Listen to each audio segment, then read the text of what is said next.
ලලිත් ඇතුළත් මුදලිගේ ඝාතකයින්ට වෙන වෙනම ඇස් 50 පිටම කර්මයේ පටිසන් දුන්න හැටි දිනය 1993 අප්‍රේල් මාසේ 24 වෙනිදා එදා කිරුළපනේ මුගලන් පාරේ සම්පකාරයේ ළඟ තිබිලා එතනදී හමු වෙනවා දහවල් 11ට විතර අවුරුදු 31ක විතර තරුණයෙකුගේ මෘත ශරීරයක් මේකේ වර්ණ පරීක්ෂණය කරනවා මහේස්ත්‍රාත් පරීක්ෂණය කරනවා එන්නේ සිල්වා කියන මහේස්ත්‍රාත්තුමා ඇවිල්ලා පරීක්ෂණය කරනවා ඒ අවස්ථාවේදී මෙතෙන්ට ඇවිල්ලා රොනී ගුණසිංහ කියන මේ පොලිස් අධිකාරිතුමා හැඳුනුම්පතක් ඉදිරිපත් කරනවා ඒක දෙනවා මහේස්ත්‍රාත්තුමාට දීලා කියනවා මේ මියගිය පුද්ගලයාගේ හැඳුනුම්පත තමයි මේ අපට හම්බ වුණේ. ඔව් මෙයා ඇවිල්ලා අප්පයියා බාලක්‍රිෂ්ණන් රඝුනාදන් කියලා. එතකොට කවුද මේ පුද්ගලයා? මොකද්ද මේකේ තියෙන මේ සම්බන්ධය? ඔව් කවුද මේ පුද්ගලයාව මරලා දැම්මේ?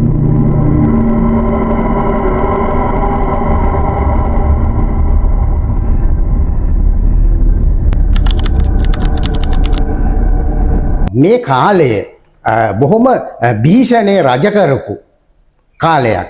ඒකාධිපති පාලනයක් වශයෙන් තිබුණ කාලයක්. මේ කාලේ ජනාධිපති වශයෙන් හිටියේ රණසිංහ ප්‍රේමදාස. මේ කාලෙදී බොහෝ දුරට තැන් වල පිච්චෙන මල සිරුරු තිබුණා. මිනිස්සුත් බොහොම බියෙන් හිටියේ. මේ කාල වකවානුවේදී ප්‍රේමදාස ජනාධිපති වශයෙන් දිවුරුම් දුන්න දිනේ ඉඳලම මේ පක්ෂයේ හිටපු ලලිත් ඇතුළත් මුදලි එතකොට ගාමිණී දිසානායක මේ දෙන්නටම බොහොම දුරට කුඩම් මගේ සැලකිලි තමයි දැක්ුවේ. ඒගොල්ලන්ට කිසිම තනතුරක් දුන්නේ නැහැ. මොකද මෙයා විශාල වශයෙන් බියකටපත් වෙලා හිටියා. මෙයාගේ මේ තනතුර මේගොල්ලෝ දැහැගනි. සමහරට මෙයාව බලයෙන් පහ කරන්න මේගොල්ලෝ ඉදිරියේ කටයුතු කරයි කියලා විශාල සැකයකින් බියකින් තමයි මෙයා හිටියේ. ඒක නිසා නිතරම මේ දෙන්නට දිගින් දිගටම කැපිලි කෙටිලි දාන්න පටන් ගත්තා. අනිත් හිටපු අයත් කවුරුත් ඉතින් මේවට විරුද්ධව ආවේ නැහැ. මොකද හැම කෙනෙක්ම හිටපු අය මැති ඇමතිවරු හිටපු අය මේ ප්‍රේමදාසට බයයි. ඒක නිසා කවුරුත් මේවට කතා කළේ නැහැ. ඉතින් දැන් මේ විදියට කාලය ගත වෙද්දී මෙතන ගෙනාවා මේගොල්ලෝ දෝෂාභියෝගයක් ගෙනාවා.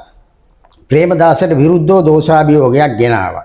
නමුත් දැන් ඒකෙන් වැඩක් උනේ නැහැ දෝෂාභියෝගයෙන්. නමුත් එතනදී ඒ කාලයේදී මේ ලලිත් ඇතුළත් මුදලි ගාමිණී දිසානායක ඒගොල්ලෝ මේ එක්සත් ජාතික පක්ෂයෙන් අයින් වුණා. අයින් වෙලා රාජාලියා කියන ලකුණ යටතේ වෙනම ප්‍රජාතාන්ත්‍රික එක්සත් ජාතික පෙරමුණ කියලා වෙනම පක්ෂයක් ඒගොල්ලෝ පිහිටුව ගත්තා.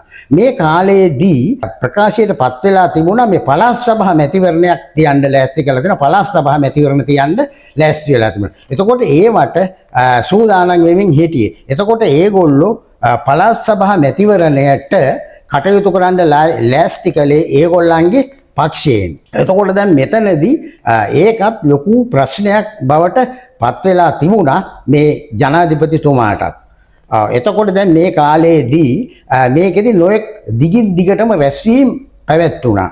1993 අප්‍රේල් මාසේ 23 වෙනිදා එදා ලලිත් ඇතුළත් මුදලි උදේම පිටත් වෙලා යනවා මුන්නේශ්වරමට. මුන්නේශ්වරම ගිහිල්ලා එයාගේ මිත්‍රයෙක් ලෑස්ති කරලා තිබුණා එතන ලොකු දේව පූජාවක්. ආශිර්වාද ලබා දෙන පූජාවක්. ඒකට සහභාගී වෙනවා. ඒකට සහභාගී වෙලා ඊට පස්සේ එයා රැස්වීම් මාලාවක් සකස් කරගෙන තිබුණා අවසානයේ කොළඹින් අවසන් වෙන විදියට. එහෙම දිගින් දිගට මෙයා රැස්වීම් වල අමතනවා. විශාල පිරිසක් සහභාගී වුණා මෙයාගේ මේ රැස්වීම් වලට. මිනිස්සුන්ගේ විශාල ප්‍රසාදයක් ඇති වෙලා තිබුණා මේ අලුත් පක්ෂයට. ලලිත් ඇතුළත් මුදලට ගාමිණී දිසානායකට විශාල වශයෙන් මහ ජනතාවගේ ප්‍රසාදයක් ඇති වුණා. ඉතින් ඒ ගැන විශාල බියක් ඇති වෙලා තිබුණා මේ ප්‍රේමදාස කල්ලියට. ඒගොල්ලෝ නිතරම බියෙන් සැකෙන් හිටියේ. මොකද දැන් මෙතනදී ඒගොල්ලන්ගේ මේ තනතුරු උදුරාගනි. ඒගොල්ලන්ගේ බලයෙන් පහ කරයි. අන්න ඒ වාගේ ලොකු විශාල බියක් සැකයක් තිබුණා. අනිත් එක ඒ කාලය තුල මුළු රටේ තිබුණේ බොහොම භීෂණකාරී පරිසරයක්. තැන් වල පිලිස්සෙන මල සිරුරු තිබුණා. ඔව් බොහොම දුරට මේ පාලනයත් ඒ කාලේ තුන හුඟක් දුරට මේ ඒකාධිපති විදිය පාලනයක් තිබුණේ. එතකොට දැන් මෙතන දැන් එදා ලලිත් ඇතුළත් මුදලි මැතිතුමා පූජාව ඉවර කරලා දිගින් දිගටම රැස්වීම තියාගෙන අන්තිමට ආව 7:00 විතර වාගේ වෙනකොට අලුත් කඩේ තිබ්බා රැස්වීමක්. ඒකටත් විශාල පිරිසක් ඇවිත් හිටියා. ඔව් රතින්න පත්තු කරලා බොහොම ජය ഘോഷා මැද මෙයාව මිනිස්සු බොහොම ආදරෙන් පිළිගත්තා. ඊළඟට දැන් මේ රැස්වීම තියලා ඊළඟට මෙයා ගියේ කෙලින්ම කිරුළපණේට. කිරුළපණේ සාමාන්‍ය 8:45ට විතර වාගේ. 8:45ට විතර වාගේ තමයි එතන රැස්වීම තියන්න ලෑස්ති කරලා තිබුණේ. වෙනත් තැනක පොලිසිය ළඟ එතන තියන්න ලෑස්ති කරලා තිබුණේ. නමුත් එතන ඒ ස්ථානය දුන්නේ නැහැ මේගොල්ලන්ට. පස්සේ නගර සභා ක්‍රීඩා පෙට්ටිය තෝරාගෙන තිබුණා මේ රැස්වීම තියන්න. ඒක ටිකක් ඇතුළට වෙන්න තියෙන්නේ. ඔව් එතන තමයි රැස්වීම තිබුණේ. විශාල පිරිසක් ඇවිත් හිටියා. ඔව් මේ අයව රතින්න පත්තු කරලා සමහර වෙලාවල් වලට මේ රැස්වීම් වල ඇනවුන්ස් කරලා කියන්න වෙනවා රතින්න පත්තු කිල්ල නවත්තන්න කියලා. ඒ තරම් විශාල වශයෙන් මහ ජනතාවගේ ප්‍රසාදයක් ඇති වෙලා තිබුණා. මහ ජනතාව පිළිගැනීමක් ඇති වෙලා තිබුණා. මිනිස්සු විශාල පිරිසක් මේ රැස්වීමටත් සහභාගී වෙන්න ඇවිල්ලා හිටියා. ඒ රැස්වීම පවතින වෙලාවේදී මෙතන මේ ස්ටේජ් එකට එනවා යම්කිසි පුද්ගලයෙක් එනවා. අවුරුදු 31ක් විතර වාගේ වයස ඇති පුද්ගලයෙක් එනවා. එයා ඇවිල්ලා නිල් පාට ඩෙනිමක් ඇඳගෙන කොළ පාට ෂර්ට් එකක් ඇඳලා මෙයා ඇවිල්ලා මේ ස්ටේජ් එකට ගොඩ වෙනවා.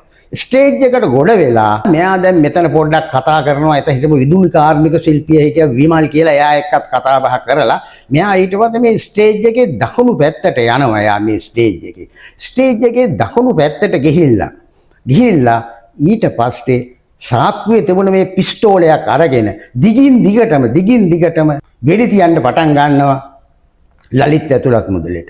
දිගින් දිගටම වෙඩි තියනවා. වෙඩි තියලා මුල් අවස්ථාවේදී පොඩක් වෙඩි කීපයක් තියලා ඊට පස්සේ දිගින් දිගටම වෙඩි තියනවා. වෙඩි තියලා ඊට පස්සේ මෙයා හැකි ඉක්මනින් පලා යනවා. එතනදී එයාගේ ආධාරකයෝ ඔක්කොම මෙතෙන්ට ඇවිල්ලා රැස් වෙනවා. ඇවිල්ලා රැස් වෙලා ලලිත් ඇතුළත් මුදලිව අරගෙන යනවා ජාතික රෝහලට ගෙනියනවා. ඔව් ඉතා ඉක්මනින් ගෙනියනවා. විනාඩි 10ක් වගේ කාලයක් තුල ගෙනියනවා. නමුත් ගෙනිච්චත් එතනදී වැඩක් වෙන්නේ නැහැ. ඔව් මරණයටපත් වෙනවා. ඒ වාගේ තත්ත්වය එතනදී හැම තැනම මෙයාගේ ආරක්ෂකයෝ ගිහිල්ලා පිටුපස ගිහිල්ලා හැම තැනම මේ අවට පරිසරයේ කිලෝමීටර් 2ක් විතර අවට සම්පූර්ණ පරිසරයේ පරීක්ෂාවට ලක් කරනවා. නමුත් මේ ඝාතකයව ඝාතනයේ සිද්ධ කරපු පුද්ගලයා එයාව හොයාගන්න ලැබෙන්නේ නැහැ. එයාගේ වම් අතට බෙඩිල්ලක් තිබ්බ කියලා මේ ආරක්ෂකයෙකු කියනවා. නමුත් ඒ වුණත් ඒවා ගෙන් ඇති වැඩක් වෙන්නේ නැහැ. මොහුව සොයාගන්න බැරි වෙනවා. ලලිත් ඇතුළත් මුදලිගේ අවසාන වචනය උනේ ඒ කාර් එකේ ගෙනියද්දි කිව්වා ටේක් මී සූන්. ඒ කියන්නේ ඉක්මනින් මාව ගෙනියන්න කියන එක. ඒ කෙඳිරි ගාමින් තමයි ඒක කිව්වේ. ඒක තමයි එයාගේ අවසාන වචනය උනේ. දැන් මෙන්න මේ විදිහට මෙහෙම යනකොට තමයි ඊට පස්සේ මේකෙදි අනාවරණය කරනවා පොලිසියෙන් කියනවා මේ මුගලන් පාරේ වැටිලා හිටපු පුද්ගලයා රඝුනාදන්. මේ රඝුනාදන් තමයි මෙයාව ලලිත් ඇතුළත් මුදලි ඝාතනය කළේ. ලලිත් ඇතුළත් මුදලට වෙඩි තිබ්බේ මේ රඝුනාදන් කියලා මේගොල්ලෝ කියනවා. එතකොට දැන් එතනදී රඝුනාදන්ගේ මරණ පරීක්ෂණයක් සිද්ධ කරනවා. රඝුනාදන්ගේ මරණ පරීක්ෂණය සිද්ධ කිරීමේදී මෙහෙම දෙයක්ත් දැන් එතන වෙනවා. දැන් මේක ආරංචි වුණාට පස්සේ ප්‍රේමදාසට කේන්ති යන හොඳටම කේන්ති යනවා. මේක ආරංචි වුණාට පස්සේ වහාම එයා සිරිසේන කුරේව ගෙන්නනවා. සිරිසේන කුරේව ගෙන්නලා සෑහෙන්න සිරිසේන කුරේට හොඳටම දොස් කියනවා. කුණුහරුපෙන් මැන්නා කියලා තමයි ඉතින් ඒ ආරංචි පැතිරිලා ගියේ.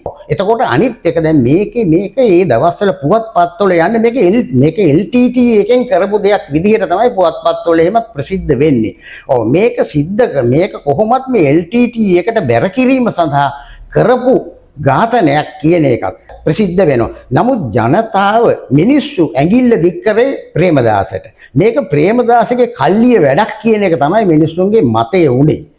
ඒක නිසා මේක ප්‍රේමදාසටත් ඉවසුම් නොදෙන බොහොම එයා කෝපයට පත් වෙලා එයා විශාල වශයෙන් විශාල ප්‍රශ්නයකට මුහුණ දීලා සිද්ධ වෙච්ච දෙයක් ඒක. ඉතින් ඒක නිසා මේකෙදි ඒ අවස්ථාවේදී මෙයා ස්කොට්ලන්ඩ් යාඩ් එකෙන් ගෙන්නනවා මේ ගැන සොයන්න. ගෙන්නලා එතනින් ගෙනල්ලා පරීක්ෂණයක් කරනවා. එතකොටත් ඉතින් ස්කොට්ලන්ඩ් යාඩ් එකටත් නිලධාරියෙක් එනවා ලංකාවට. ආවත් ඉතින් මෙහි අපේ කණ්ඩායමක් තමයි දෙන්නේ යාට උදව්වට. නමුත් එතනදිත් ඉතින් ඒගොල්ලෝ නිගමනයක් කරන්නේ මේක LTT එකෙන් කරපු වැඩක් කියලා. ඉතින් ඒ විදිය නිගමනයක් දීලා යනවා. දැන් මේ ගැන විශාල වශයෙන් ජනතාවගේ විශාල අප්‍රසාදයක් ඇති වෙලා ජනතාව විශාල වශයෙන් දුකටපත් වෙනවා. මොකද විශාල වශයෙන් ජනතාව ආදරය කරපු රටට වැඩක් කරපු නායකයෙක් තමයි මේ විදියට ඝාතනයට ලක් වෙන්නේ. ඊළඟට මෙතනදී අපිට මේ දිනය 23 අප්‍රේල් 22 මෙයාගේ නිවසට දුරකථන ඇමතුමක් එනවා. ඒ දුරකථන ඇමතුම ගන්න ගෙදර හිටපු ද්‍රවිඩ සේවිකාව. ඒකෙදි කියනවා නෝනාට කියන්න මහත්තයාගේ මලගෙදරට යන්න පහුවදා මලගෙදරට යන්න සූදානම් වෙන්න කියලා නෝනාට කියන්න කියලා කියනවා. ඉතින් ඒකනොත් විශාල වශයෙන් මේගොල්ලෝ කලබලයටපත් වෙනවා. පස්සේ මේ සේවිකාව ගිහින් ඉක්මනින් කියනවා එයාගේ නෝනාට ගිහින් දැනුම් දෙනවා මේක. නමුත් ඒක ඒ පිළිබඳව කියනවා එදා ගෙදර ආපු වෙලාවේ ලලිත් ඇතුළත් මුද නමුත් එයා ඒව ගණන් ගන්න. එයා කිව්වේ ඉතින් මම ආරක්ෂක ඇමති වෙලත් හිටියා. ඒ ඉන්න කාලෙත් මං යාපනයේ ගිහිල්ලා නොඑක් විදියට කළා. නමුත් ඉතින් මට එහෙම හානියක් සිද්ධ වෙන්නේ නැහැ කියලා එයා ඒව ගණන් ගන්නේ නැහැ. අනිත් දේ තමයි දැන් මෙතන වෙඩි නොවදින කබාය තිබුණා. නමුත් මේ වෙලාවේ එයා වෙඩි නොවදින කබාය ගලවලා ඒ කබාය නැතුව තමයි ස්ටේජ් එකට ඇවිල්ලා මේ කතාව කරන්න පටන් ගත්තේ. කතාව කරන්න පටන් ගන්න විනාඩි 10ක් යනකොට තමයි මේ පුද්ගලයා ඇවිල්ලා වෙඩි තිබ්බේ. ඔව් මේ වෙඩි නොවදින කබාය එතගෙන හිටියා නම් මේකෙන් ගැලවෙන්න තිබුණා. නමුත් ඒකත් එයා ඒක ප්‍රතික්ෂේප කළා. නමුත් ආරක්ෂක නිලධාරීන්ට තිබුණා ඒක එයාට අන්දවන්න. නමුත් ඔවුන් ඒක කරලා නැහැ. ඊළඟට අනිත් දේ තමයි දැන් මේකේ මේ රඝුනාදන් කියන පුද්ගලයා ගැන ගැන අපි කල්පනා කරලා බලනකොට ඒ ගැන ආරංචි තොරතුරු ඊට පස්සේ පැතිරලා ඇති වුණා. ඒ ලැබුණේ තොරතුරු අනුව මේ රඝුනාදන් කියන පුද්ගලයා පොලිසියේ ඉන්නවා. දැන් මේ පොලිසියේ ඉන්නවා දැකපු අය ඉන්නවා මීට පෙර කොටහේන පොලිසියේ.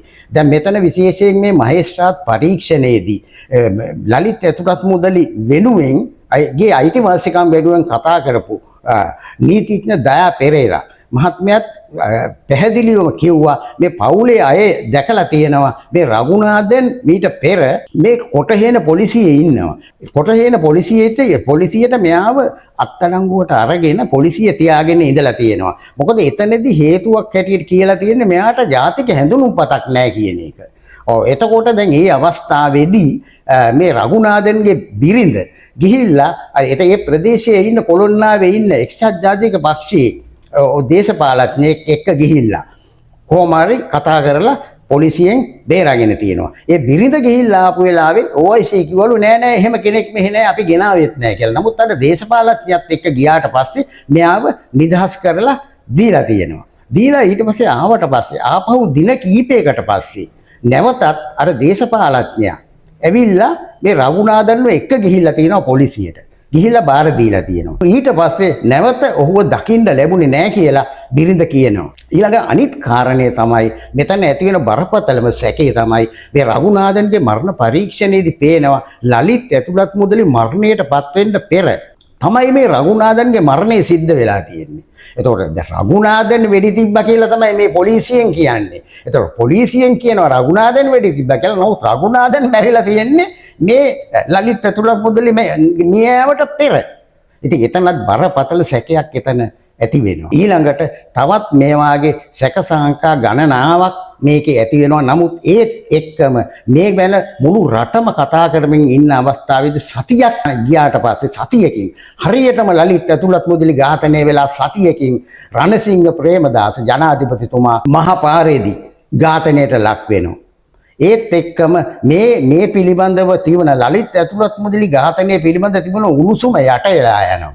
ඊළඟට ජනාධිපති බවට ඩිංගිරි බණ්ඩා විජේතුංග ජනාධිපති බවට පත් වෙනවා. එයා ඉතා ඉක්මනින් ජනාධිපතිවරණයක් තියන්න කටයුතු කරනවා.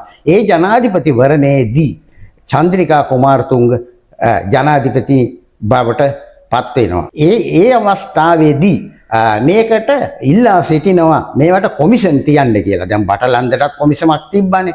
නමුත් ඉතින් කොමිෂන් වාර්තාව ඉතින් කෙලින්ම හමස් පෙට්ටියට තමයි ගියේ. ඔව් ඒ වාගේ දැන් මේකටත් කොමිසමක් තියෙනවා. මේ කොමිසම තිස්ස බණ්ඩාරනායක කියන හිටපු මේ විනිසුරුතුමාගේ ප්‍රධානත්වයෙන් තමයි මේ කොමිෂන් එක තියන්නේ. ජනාධිපති කොමිසම තියන්නේ මේ ලලිත් ඇතුළත් මුදලි ඝාතනය පිළිබඳව. එතකොට මේකෙදි පොලිස් පරීක්ෂණ කණ්ඩායමක් පත් කරනවා මේ ගැන කරන්න. එතකොට මේ පොලිස් පරීක්ෂණ කණ්ඩායමට තොරතුරක් ලැබෙනවා පාතාලයේ හිටපු ඔත්තුකාරයෙක්ගෙන් තොරතුරක් ලැබෙනවා. සර් මම දන්නවා මේ ලලිත් ඇතුළත් මුදලිව ඝාතනය කළේ කවුද කියන එක. මම පෙන්නන්නම්. එයාගේ ගියෙත් මම දන්නවා කියලා කියනවා. කිව්වට පස්සේ මේ පොලිස් කණ්ඩායමේ අය ඒ ගැන දැඩි සැලකිල්ලක් දක්වලා ඒ පුද්ගලයාත් එක්ක යනවා. එයා එක්ක යනවා මේගොල්ලන්ව කොළොන්නාවේ සිංහපුරේට. කොළොන්නාවේ සිංහපුරේ ඒ එක්තරා නිවසක් පෙන්නනවා. පෙන්නලා කියනවා මේ ගෙදර තමයි මෙයා ඉන්නේ. ඊට පස්සේ පොලිස් කණ්ඩායම පහුවදා පාන්දරම උදේ පාන්දරින් පහුවදා යනවා මේ පුද්ගලයාව අත්අඩංගුවට ගන්න. ගිහිල්ලා මේ පුද්ගලයාව අත්අඩංගුවට ගන්නවා. මෙයා ප්‍රියංකර ජනක හේවත් සුදු මහත්තයා. මෙයාව අත්අඩංගුවට අරගෙන ගේනවා. ගෙනල්ලා මෙයාගෙන් ප්‍රශ්න කරලා කොහොම මේවා කරලා ඒ සඳහන් කරගන්න. පස්සේ මේ අවස්ථාවේදී අනාවරණය වෙනවා. මෙයාට මේක ලලිත් ඇතුළත් මුදලිව ඝාතනය කරන්න මෙයාට මේ කොන්ත්‍රාත් එක දීලා තියෙන මැනින් ටවුන් එකේ ඉන්න සුප්‍රකට ව්‍යාපාරිකයෙක්. එතකොට මේ හිටපු මේ සුප්‍රකට ව්‍යාපාරිකයා දැඩි මිත්‍රත්වයක් තිබුණා ජනාධිපති සිරිසේන කුඩෙයි එක්ක. ඒ සම්බන්ධයේ තිබුණ කෙනෙක් මෙයා. ඉතින් ඒව ඔක්කොම තිබුණා. නමුත් ඒ වුණත් එයාට විරුද්ධවත් යම්කිසි ලොකුවට පොඩි පරීක්ෂණයක් කරලා ඊට පස්සේ එයා එහෙමම නිදහස් වෙලා එනවා. නමුත් වැඩි දවසක් ගත වෙන්නේ නැහැ. මෙයායි මේ ඝාතනය සිද්ධ කරපු මේ සුදු මහත්තයයි එයාගේ බිරිඳයි දෙන්න ඝාතනයට ලක් වෙනවා. අභිරහස් ලෙස මේ දෙන්න ඝාතනයට ලක් වෙනවා. දැන් මේ අනුව අපිට පැහැදිලිව පේනවා මේක විපාක දුන්නේ නැහැටි. ඒ කාලේ ගාමිණී දිසානායකත් පිටින් මීට එයා පැහැදිලිවම කියලා තිබුණා මේක හරි බරපතල ප්‍රශ්නයක්. මේක ප්‍රතිවාදී දේශපාලඥයෝ විරුද්ධවාදී දේශපාලඥයින් දිගින් දිගටම මේ ඝාතනයට ලක් වෙනවා. මේ ගැන පරීක්ෂණ කෙරෙන්නේ නැහැ. දිගටම මේ ගැන පැහැදිලිව පරීක්ෂණ කරන්න ඕන. දැන් මේ විදිහට ගියොත් කොහොමද මේ විරුද්ධවාදී පක්ෂ වලින් මේ දේශපාලනයක් කරන්නේ? ඒක නිසා මේක බරපතල ප්‍රශ්නයක් කියන එක පැහැදිලිවම ගාමිණී දිසානායක පෙන්නලා දීලා තිබුණා. ඒ ගැන නොඑක් විට ප්‍රකාශය නිකුත් කරලා තිබුණා. අනිත් දේ තමයි මෙතනදී මේක කොන්ත්‍රාත් එක මේ ලලිත් ඇතුළත් මුදලිව ඝාතනය කිරීම සඳහා දීලා තිබුණේ ඒ කාලේ පාතාලයේ හිටපු මේ චින්තක අමරසිංහට. එයාට තමයි දීලා තිබුණේ ලලිත් ඇතුළත් මුදලිව ඝාතනය කිරීමේ කොන්ත්‍රාත්තුව. ඒක මං හිතන්නේ අර ව්‍යාපාරිකයා තමයි ඉස්සෙල්ලම කතා කරලා තියෙන්නේ චින්තක අමරසිංහට. ඒ අවස්ථාවේදී චින්තක අමරසිංහ කැමති වෙලා නැහැ මේ මාගේ පුද්ගලෙක්ව මරන්න. ඔහුගේ මිත්‍රයෙකුට කියලා තියෙනවා මේ ගැන. පාතාලයේම ඉන්න මිත්‍රයෙකුට කිව්වලු උඹට පිස්සුද කියලා ඇහුවලු. මේ වාගේ වටින කියන පුද්ගලයෙක්ව ඝාතනය කරන්න උඹට පිස්සුද? උඹට මොකද්ද මේ මිනිහා කරපු වැරද්ද? අනිත් එක සල්ලි වලට මං වාල් වෙන්න එපා. කවදාකවත් ওই වැඩේ කරන්න එපා කියලා ඒ පුද්ගලයා කියලා තියෙනවා. ඒවා පසුව ඒවා අනාවරණය වුණා. ලලිත් ඇතුළත් මුදලි කියලා කියන්නේ හොඳ උගත් ඇමති දූර ගණනාවක් දරපු රටට විශාල සේවයක් කරපු නායකයෙක්. මේ වාගේ පුද්ගලෙක් අහිමි වෙනවා කියන්නේ රටට විශාල හානියක්. විශාල පිරිසක් මේ ගැන මුළු රටේම මිනිස්සු කම්පාවටපත් වුණා. එතුමාගේ කාලයේදී මහ පොලිසිය ආධාර ලබා දීමේ වැඩපිළිවෙල ක්‍රියාත්මක කළේ එතුමා. සේවක බහරකාර අරමුදල ඒවා ඔක්කොම සකස් කළා.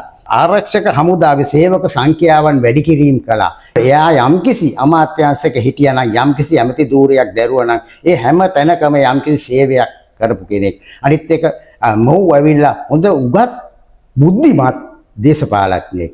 මෙවැනි පුද්ගලයන් අහිමි වීම රටට විශාල හානියක්, විශාල පාඩුවක්. ඒක නිසා ජනතාව විශාල වශයෙන් මේ ගැන කම්පාවටපත් වුණා. නමුත් ජනතාවගේ සම්පූර්ණ සැකය යොමු වෙලා තිබුණේ මේක ප්‍රේමදාස කල්ලිය වැඩක් බවට. ඒක නිසා තමයි ප්‍රේමදාස පැහැදිලිව ප්‍රකාශ කරලා තිබුණේ මම මේක එලි කරනවා. කවුද මේක ඝාතනය කළේ කියන එක මම එලි කරනවා. මේ දින රැළියේදී කියන එකත් එයා ප්‍රකාශ කළේ ඒකයි. මෙතනදී තවත් දෙයක් තියෙනවා කියන්න මේ ලලිත් ඇතුළත් මුදලිගේ ආරක්ෂක නිලධාරියක් වශයෙන් හිටියා මේ තිලක්ෂාන්ත. එයා කියලා දෙවුණා මම වෙඩි තිබ්බා. මේ ඝාතනය සිද්ධ කරපු මේ පුද්ගලයාට මං වෙඩි තිබ්බා. ඔයාගේ වම් අතට වෙඩි වැදුනා කියලා. නමුත් පසුව බලද්දි ඒ වම් අතට වෙඩි වැදීමක් වෙලා තිබුණේ නැහැ. මේ මිනිමරුව අවසානයේ අල්ලගත්ත වෙලාවේදී අවසානයේදී ওই සුදු මහත්තයාගේ එහෙම වම් අතට වෙඩි වැදීමක් තිබුණේ නැහැ. මේක ඇවිල්ලා හිතාමතා ඔහු කියපු බොරුවක් බව පසුව අනාවරණය වෙනවා. එතනදී යම්කිසි සැකයක් කාක් තුලත් පහළ වෙනවා. මෙයා සමහර විට මේ ඝාතනය පිළිබඳ මෙයා දැනගෙන ඉඳලා තියෙනවා කියලා යම්කිසි සැකයක් පහළ වෙනවා. මොකද මේක බොරුවක් බව පසුව අනාවරණය වෙනවා. එයා කිව්වේ මම වෙඩි තිබ්බා වම් අතට වැදුණා වෙඩි කාගෙන බොහොම වේගයෙන් පලා ගියා කියලා. නමුත් ඒක බොහොම මේ සැකයට තුඩු දුන්න දෙයක් බවට පත් වුණා. සැකයට තුඩු දුන්න අනිත් කාරණේ තමයි දැන් මෙතන මේ මුගලන් පාර කියන එක මේ ක්‍රීඩා පෙට්ටියේ ඉඳලා බොහොම කිට්ටුව තියෙන්නේ. මෙතන ඇවිල්ලා මේ අවට සම්පූර්ණ පරිසරය ලලිත් ඇතුළත් විදුලිගේ ආරක්ෂක නිලධාරීන් මේ පරිසරය පීරලා හෙව්වා. නමුත් ඒ අවස්ථාවේදී නොතිබුණ මෘත ශරීරයක් කොහොමද මේ පහුවදා 11 වෙනකොට එතෙන්ට එන්නේ? අන්න එතන බරපතල සැකයක් එතන ඇති වෙනවා. ඒ වාගේම සැකසංකා ගණනාවක් මේකේ තියෙනවා. මේ මියගිය පුද්ගලයා ඒ වෙලාවේ හිටපු මේ රඝුනාදන් කියන පුද්ගලයා වගේ පිටින් තමයි මේගොල්ලෝ කිව්වේ රඝුනාදන් තමයි මෙයා ලලිත් ඇතුළත් මුදලිව ඝාතනය කළේ. එහෙමනම් එතන මරණ පරීක්ෂණයේ පැහැදිලිව පේනවා රඝුනාදන් මිය ගිහින් තියෙන ලලිත් ඇතුළත් මුදලි මිය යෑමට පෙර. ඒ වාගේ විශාල සැකසංග මේක ලොකු සෙටින් එකක් උඩ කරපු දෙයක් මේක. ඉතින් මොන දේ වුණත් ජනතාවගේ මතය සැකේ උනේ මේක ඇවිල්ලා මේ ප්‍රේමදාස කල්ලියේ වැඩක් කියන එක තමයි ජනතාව සැක කළේ. ඇඟිල්ල දික් කළේ ප්‍රේමදාසට තමයි. මෙතනදී සමහරුන්ගේ මතය වෙලා තිබුණා මේ ලලිත් ඇතුළත් මුදලි ඝාතනය ප්‍රේමදාසගේ අනුදැනුමෙන් තොරව සිද්ධ වෙච්ච දෙයක් කියලා. මොකද මෙයාගේ ළඟ හිටපු මෙයාගේ අතිජාත මිත්‍රයෙක් මෙයාගේ ගෝලයෙක් අතිජාත මිත්‍රයෙක් විසින් මේ ප්‍රේමදාසව රැකගන්න. මොකද මේ වෙලාවේ විශාල වශයෙන් ලලිත් ඇතුළත් මුදලාගේ පක්ෂයට ජනතාවගේ ආකර්ෂණය දිනා ගනිමින් තමයි හිටියේ. විශාල ජන රැල්ලක් තිබුණා ඒගොල්ලන්ගේ පක්ෂයට. ඒක නිසා ඒ වෙලාවේදී කලබලයටපත් වෙලා මේ ප්‍රේමදාසව රැකගන්න ප්‍රේමදාසගේ මේ අතිජාත මිත්‍රයෙක් විසින් කරපු දෙයක් කියන සැකය ඒ වෙනකොට ඇති වෙලා තිබුණා. මොකද ඒගොල්ලෝ ඉදිරිපත් කරපු තර්කය දැන් මේ ජලිත් ඇතුළත් මුදලිගේ මරණය ගැන ආරංචි වුණ සැනින් ප්‍රේමදාස විශාල වශයෙන් එයාට කේන්ති ගියා කියලා. එයාට හොඳටම කේන්ති ගිහිල්ලා ඒ වහාම එවලෙම සිරිසේන කුරියව ගෙන්නලා සිරිසේන කුරියට කුණු හරපෙන් බැන්න කියලා ඒ දවස්වල ආරංචි තිබුණා. ඒ අනුව සමහරු මත පළ කරලා තිබුණා මේක ප්‍රේමදාසගේ අනුදැනුමකින් තොරවයි මේක සිද්ධ වෙලා තියෙන්නේ. එතකොට ඒක අපිට ඒ අනුව අපිට හිතන්න තියෙන්නේ මේක එයාගේ යම්කිසි සහචරයෙක් යම්කිසි අනුගාමිකයෙක් එයාගේ අතිජාත මිත්‍රයෙක් විසින් කරපු දෙයක්ද අන්න ඒ වාගේ සැකයකුත් එතන ඇති වෙලා තිබුණා. ඒ අනුව අපට පේනවා යම්කිසි අපරාධයක් කළොත් ගැලවෙන්න පුළුවන් කමක් නැහැ. කර්මයේ ප්‍රතිසන්දේනවා. ගුණා පිටුපසේන කරත්තේ වාගේ මේක ඇවිල්ලා tamunට විපාක දෙනවා. දැන් මෙතනදී ඉතා පැහැදිලිව පේනවා මේකට සම්බන්ධ වෙච්ච පුද්ගලයෝ කොටම මේකේ විපාක පණ අපිටම විපාක ලැබුණා. එතනදී අපිට පැහැදිලිවම පේන දෙයක් තමයි කවදාවත් මේ අපරාධයක් කරලා ගැලවිලා ඉන්න පුළුවන් කමක් නැහැ. නීතියෙන් ගැලවුණත් එයාට විපාක ලැබෙනවා. අනිවාර්යෙන් විපාක ලැබෙනවා. මේක ඉතාම පැහැදිලි වුණ දෙයක් තමයි මේ සිද්ධියෙන් අපිට පේන්නේ. මේ වාගේ තවත් වටින වීඩියෝකින් අපි නැවත හමු වෙමු. ඔබ සැමට සුබ දවසක්.